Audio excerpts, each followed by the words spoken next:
আমরা নিউজ 18 বাংলা খবর দেখায় সমস্যার সমাধানের জন্য গতকাল দেখিয়েছিলাম সাবা আহমেদের নাম দুই জায়গায় ছিল, আর আমাদের খবরের জেরে নিউজ 18 বাংলার খবরের জেরেই বাতিল হলো ডুপ্লিকেট নাম। বালিগঞ্জ থেকে সাবা আহমেদের নাম বাদ গেল।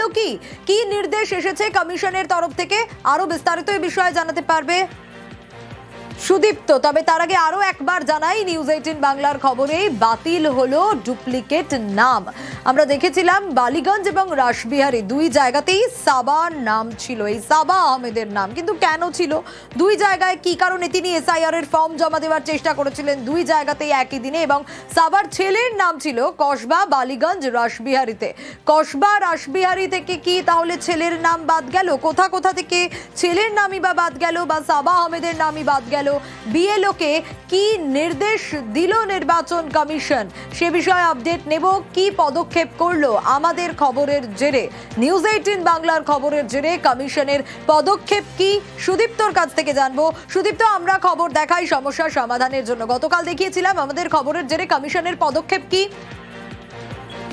দেখো, আমরা দেখিয়েছিলাম গতকালই ছিল 11 তারিখ, এবং 11 তারিখ ইনফরমেশন ফর্ম জমা দেওয়ার শেষ দিন ছিল।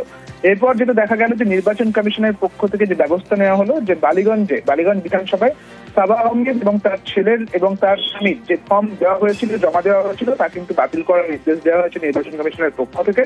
এবং বিএলও বালিগঞ্জ বিধানসভার যিনি যে পদের বিএলও ছিলেন, এবং তিনি কিন্তু তা বাতিল করেছিলেন। এবং পরবর্তী ক্ষেত্রে যেটা দেখা গেল যে 10 তারিখে যখন রাসবিহারী বিধানসভার ক্ষেত্রে যে ফর্ম জমা করতে গিয়েছিলেন, যে ফর্ম জমা হয়নি, তাও কিন্তু খতিয়ে দেখা হচ্ছে নির্বাচন কমিশনের পক্ষ থেকে। এবং একই সঙ্গে এই সাবা আহমেদের যিনি ছেলে রয়েছেন, তার কসবা এবং বালিগঞ্জ এবং একই সঙ্গে রাসবিহারী, এবং 3 জায়গা থেকেই বাতিল করা হয়েছে। পুরো বিষয়টা ভারতের মধ্যে রয়েছে, এবং নির্বাচন কমিশন কোন পদক্ষেপ নেয়, কি পদক্ষেপ নেয় সেটা নিয়ে বেশ।